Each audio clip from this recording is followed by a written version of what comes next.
Language and culture describes God. It differs according to language and culture. But I actually think that numbers do as well. Numbers describe God, and they are actually an invariable field. That is to say that they never change. I think if you can observe patterns of numbers, I think that you can come to some conclusions. So one of the things that I do believe is that the numbers 12 and 7 and their connection to one another may give us some insight as to the mechanics of life.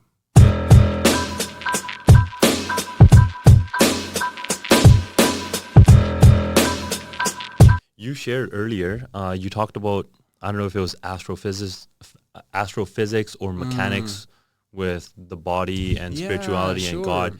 Can you just go over that? Just yeah, okay. give me a take on that. Yeah, sure. Okay, so culture and language, they vary. So cultures will change and language changes. Like English is going to be a different language in like 10 or 20 years, 30 years, 40 years, slightly. But over 100 years, I feel like our language is changing so rapidly right now. Right. Every 10 years, there's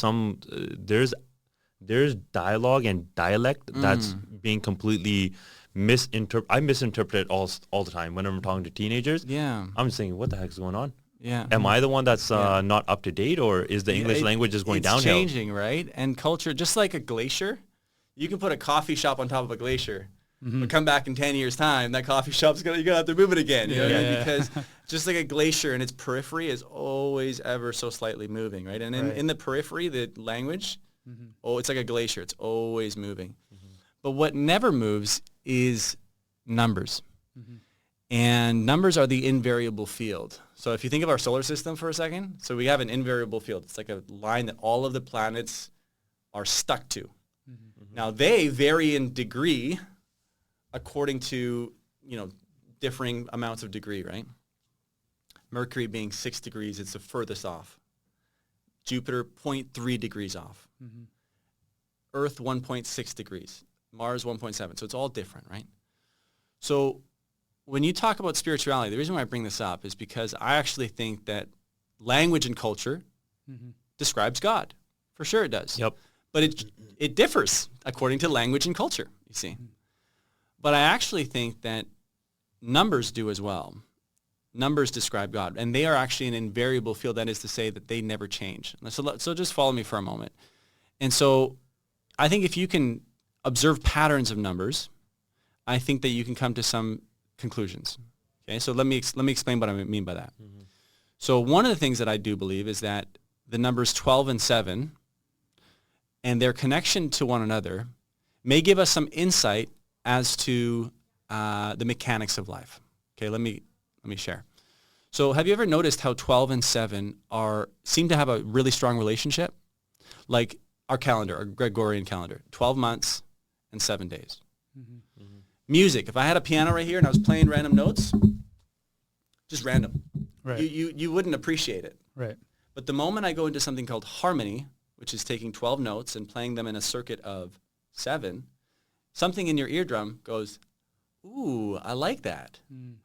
Why? Because something about 12 and 7, your eardrum goes, that's good. If you notice the rib cage, you got 12 ribs that connect in 7 places in the sternum. Take a look at your spine. Those 12 ribs come from 12 vertebrae, and then you got 7 cervical vertebrae in your neck. Your neck is made of 7, so 12 and 7. Your brain operates on 12 watts of energy, and you have 1, 2, 3, 4, 5, 6, 7 holes in your head. Take a look at your palm. You got 1, 2, 3, 4, 5, 6, 7, 8, 9, 10, 11, 12. You turn that around, 1, 2, 3, 4, 5, 6, 7. 12 and 7. So why is the numbers 12 and 7 repeated over and over and over again? So the diameter of the Earth, you get the circumference and the diameter. Yep. Yeah. You know what it is? 12,000? 12,700. 12,700. 12,700 kilometers. Why is that? Why do we count 12 signs of the zodiac, but we count 7 luminaries? That is to say, the naked eye of the human being can look and see 7 in our galaxy. Right. Sun, Moon, Mercury, Venus, Saturn, Jupiter, and Mars. Right. 7. 12. Space is 12 and 7. And honestly, it goes on even further. And so the riddle is this then. What's making the pattern repeat? Do you have any thoughts? Any ideas? It's actually a very simple answer. Not a clue. You're looking at it right now. It's light. So would you agree with me that light is the foundation of life? Or Roy G. Biv. Yeah.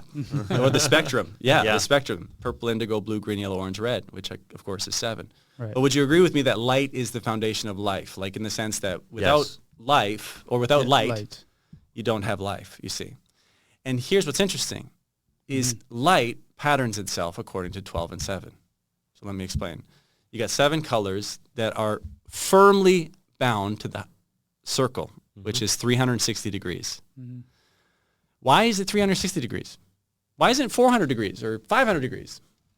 Well, that's a physics question, and it comes down to the number 12. Yeah, is divisible by 12. Yeah, it's 30 times 12. Mhm.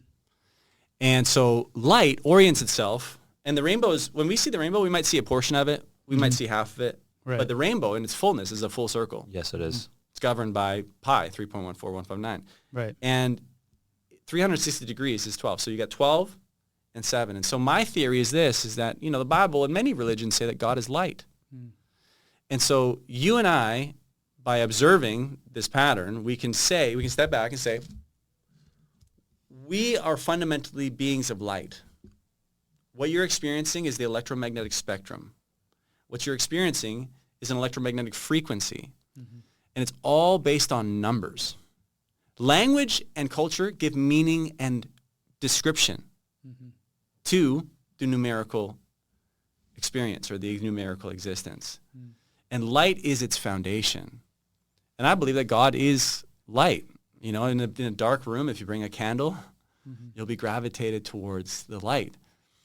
And I find it interesting then, if you take a look at the God of the Bible, why is it that the God of the Bible in the tabernacle wants a menorah of 7 candles, and for the priests, he wants 12 showbreads? So What why? are showbreads? Showbreads were every 7 days, the high priest would come in and bring 12 loaves of bread that would just sit there. Okay. Like you might go to a pho place and you might see an orange or something like that to Buddha or something like that. Yep. Right. So in some ways, there was this sacred act of bringing bread. Bread is sustenance of life, you see. And the number 12 is the number for governance. So we call 12 disciples, 12 nations. We have 12 jurors, you see.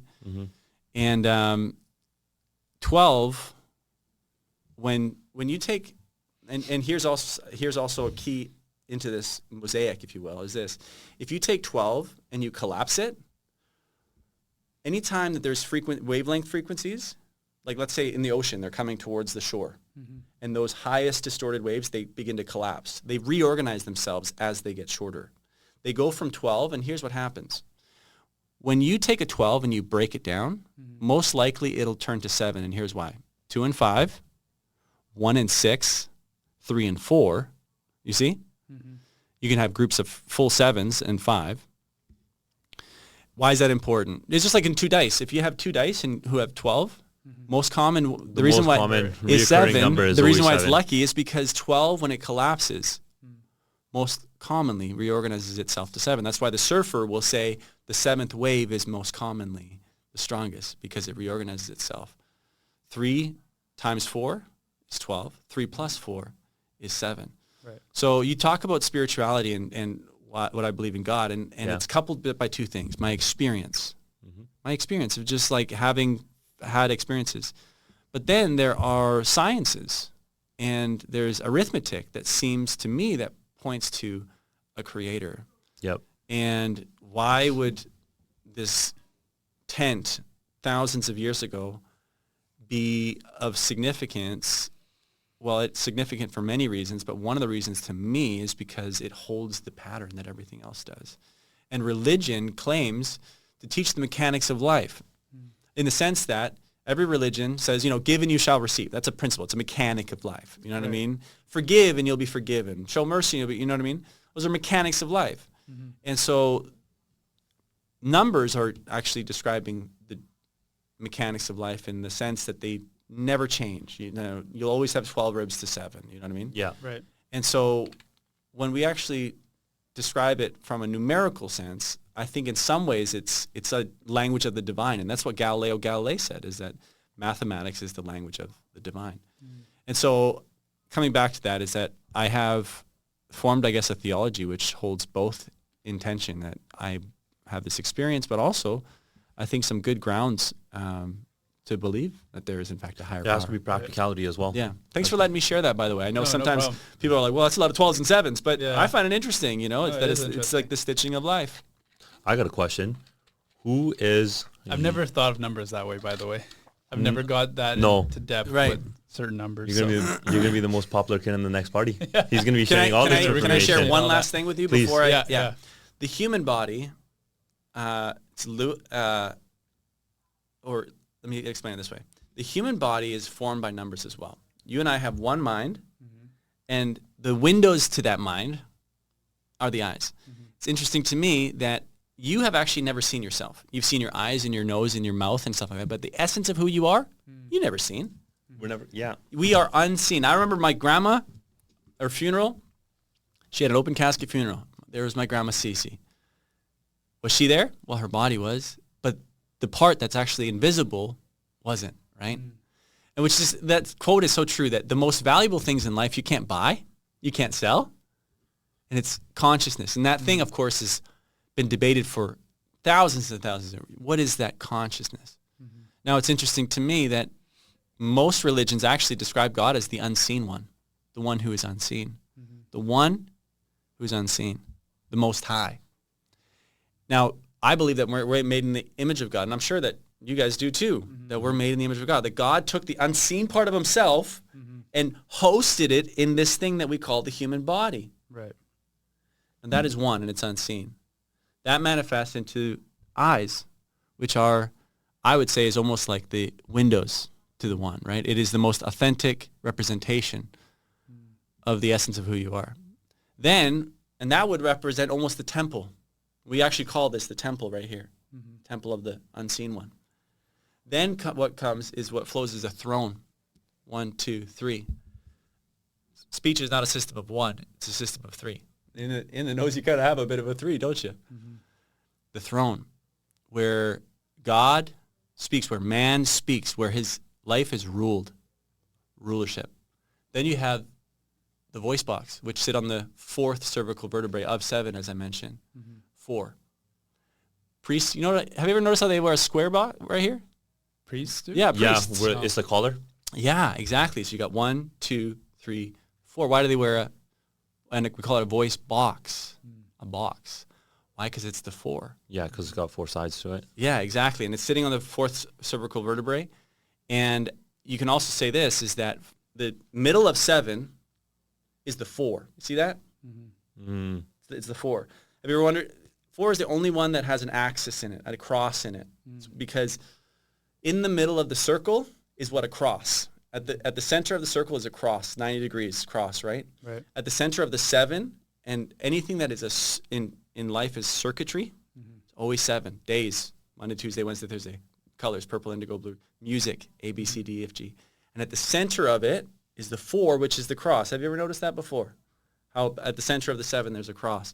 It's the axis. And a cross represents a square because, right, you got 1, 2, 3, 4. And then what you have is you got 5, which is power. 1, 2, 3, 4, 5. 5 represents like the Pentagon. Why is a Pentagon building representing power? It's the most powerful building on the planet. The Olympic rings. 5, if you want to power somebody, if you want to overpower somebody, it's your hands. And then what you have is you got the ribs. The ribs, I think, represent the 6, which is 12, 12, and 12. The 6 is representative of man in the scriptures. Man, when in numbers, is most commonly thought of as 6. We have 1, 2, 3, 4, 5, 6 things that come from our body, right? The rib, man was taken from Eve in Abrahamic religions, which of course is the 6. And then the heart is the 7, because it is the circuitry of the body. What is the circuitry of the body? What right now is pumping little circles all throughout your body, literally beating in frequencies of 7. The 7th heartbeat is ever so slightly stronger. It's your heart. And the 7th color, red. Purple, indigo, blue, green, yellow, orange, red. It's the last color. the heart. And then what you have is you have the abdomen. 1, 2, 3, 4, 5, 6, 7, 8. The 8, which I believe represents infinity. Infinity, yep. Yeah, it's the intestines. It is also the birthplace where do you and I grow? In the 8, in the infinity, right? Are we being fed in our mouths there? No, we're being fed in our 8 and our stomachs, right? And then at the base of the 8, of course, you have the 9, which is the genital. And 9 represents the seed of mathematics. It's the furthest number from the 1. It is big. And in the genital, of course, we have infinite potential. Millions and millions and millions and millions and millions. So the 6 and the 9 represent man, which is finite. 9, which is beyond infinite, which is ultimate. It's the yin and the yang. It's the positive and the negative. And the 9, Abraham was circumcised at the age of 99. And it takes 9 months for the seed to come to fruition to bring forth another human being. So you got 1, 2, 3, 4, 5, 6, 7, 8, 9. So I actually believe that the human body is made by God, but according to the pattern, which of course is numerical, and which shouldn't surprise people because everything fundamentally comes down to numbers. The way in which I grew in my mother's womb was according to a Fibonacci sequence, and every tree is different. Why? Because at a fundamental level, it comes down to the sequence of arithmetic that tree comes to being, right? Yep. And so I actually find, and it's odd for some people, I actually find hope in numbers because what numbers do is they give me, they point to a designer and it's invariable. It'll never change. It'll always be the same. Do we know anything about DNA? Yeah, DNA is, I'd love to talk about DNA. I'd love to hear from you. What do you think about DNA? Are the numbers connected to DNA? Yeah, I'm very curious because we're talking about what we physically see. Yeah. We're not really talking about our genetics or our DNA to see what's like beyond the microscope. Yeah. Any thoughts from you? I've done a lot of talking. No. I've not heard anyone put together something like that. So I'll just say it in a short form because I feel like this is a longer conversation. But have you seen the Fibonacci sequence, which is like a coil like this? It's a coil, yep. Yeah. Now, have you also seen a shofar, which is a ram's horn that kind of goes like this? Yeah. Okay. So there are some physicists who actually believe that, the Fibonacci sequence is at a core level. It's the way in which life grows. It's the unfolding of life. Right. And DNA is a coil. A really long one. Yeah. And so what I believe is that DNA is like the binary code of man. Yeah. Right? The ones and zeros almost, if you will. Yep. But I believe it's 5 different proteins that reorganize themselves over and over and over again. And that coils. And so I believe that DNA is representative of the fact that we've been made in a divine way, that you can't, I think it would take, I heard it just the other day, that it would take somewhere close to 1,000 computers. I know computers are strong, for days and days and days to compute even one iota of what your body is doing right now. The fact that you got 7 trillion cells in your body, all right now, they're all doing their own thing. Yeah. Right now they're digesting. Right now they're healing something. You're right. You know what I mean? There's the amount of things. So DNA is just one of those things that it delves into the fact that I think that we've been intelligently designed. Yeah. That's interesting. Yeah. So I think that it's an interesting thing to talk about for sure. Yeah. Tell me a little bit about your faith, and how, because you're Sikh. So I'm a Sikh. Yeah. Yep. Yeah. So we have the same thing as you. We believe in one God. Yeah. And they're omnipresent. Wow. Free will. Yeah. Right. So with free will, there comes good, there comes bad. Because some people, when we get into a discussion of if God exists, then why is there evil in the world? Yeah. Well, if you believe in free will, then you're going to have good and you have to take bad with it. Yeah. There has to be yin and yang. There has to be, if there's darkness, Yeah. the only way to remove darkness is with light. Yeah. So there's portions to that. And the creation of our religion was through our very first guru, Guru Nanak Dev Ji. Wow. And that was a social and political change in the landscape of what was happening. Right. Because there was a lot of turmoil with the Mughals, with the Hindus. Wow. And I mean, if we just look at the history of 200 years of our 10 gurus, Yeah. the guruship was passed from one to the next to the next. And we believe that it's our gurus are a direct connection from God. Right. So the word that's being spoken by them is directly from God. Wow. There's no misinterpretation. What they have said and what they have told us. And we have Holy Scriptures, which is called the Guru Granth Sahib. Yeah. And the derivative meaning of Sikh is to learn. Wow. So as Sikhi, Yeah. because we're Sikhs, we are to learn. Oh, and yeah. our Guru Granth Sahib Ji is the way of life. Wow. Because they're giving us steps of Yeah. how we should be conducting ourselves on a daily basis. Yeah. So we don't fall into the trap of following a human being. Because the last thing we want to do is fall into the tricks of other people of telling us what needs to be done. Yeah. Yeah. Instead, we can just find our answers from our holy book, Wow. right? That's cool, man. I want to say I just respect any person who is on a journey to find God. And I just have so much honor and respect for Sikhs. Yep. And, I think I've had some really great food before. Yeah. You guys are very hospitable. And I think your family units are so strong. They're something that I think I've seen before, and I go, wow, like there's so much to appreciate about your culture. Yeah, religion and culture, they're tied in pretty tightly, especially in our community. Yeah.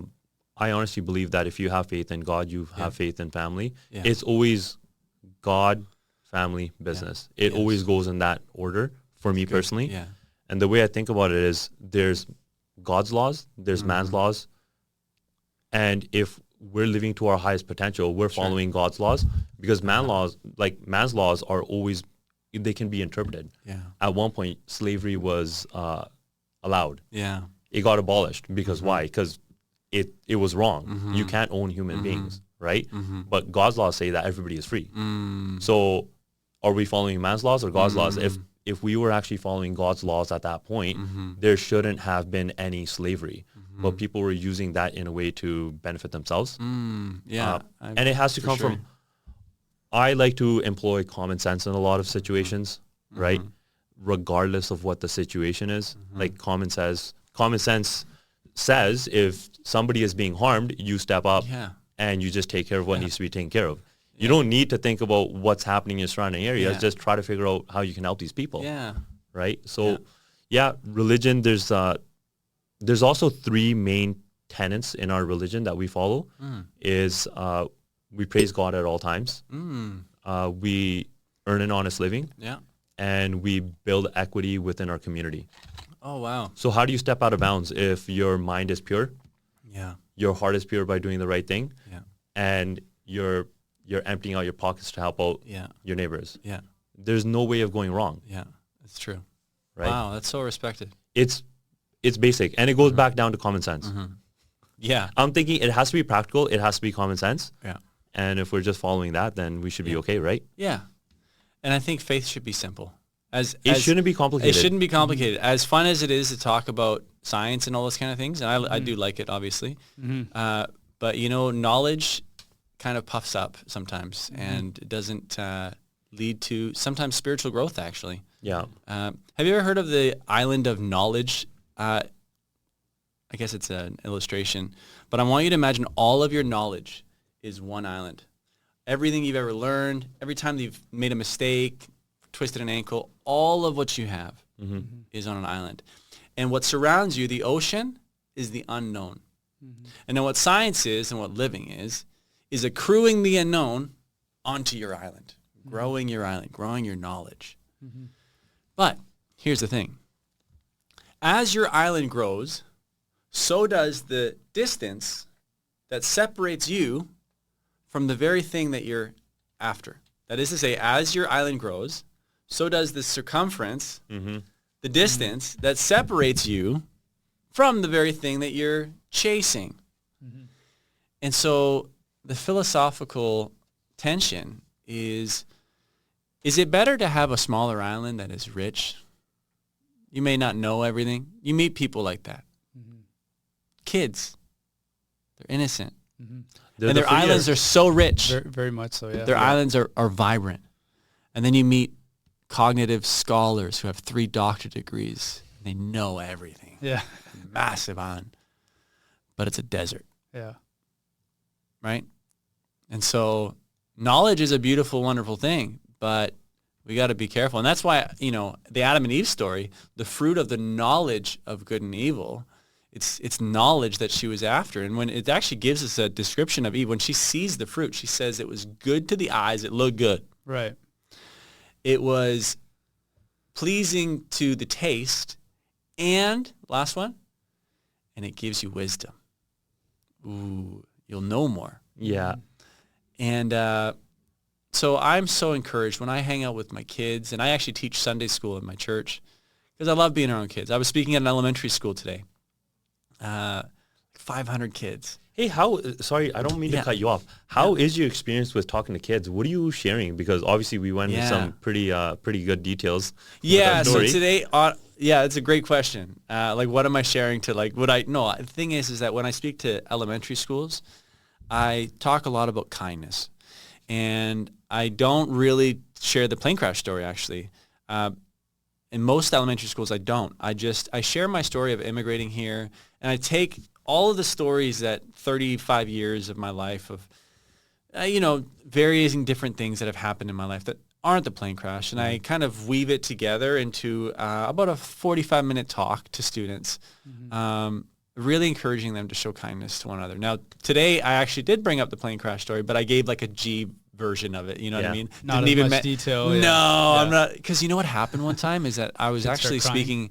Yeah, I one time and I was even given like a G version of it. Yeah. But then this kid started crying, and it was really hard because in this assembly, you're wanting to comfort that person. Like, hey, buddy, I'm okay. But you also want to move on. But it got taken care of. But so I'm very, very careful. That was like 6 years ago. But right. I speak to high schools. I speak to middle schools, and we've talked a lot about God on this podcast, which is awesome. I like talking about God. But when I'm at public schools, of course, I don't talk about that. Why is that? Who's barring you from talking about God? Yeah, I know. Hey. Well, if I want a touchy topic. Yeah, if I want a job in the public system, then that's the case, right? Yeah.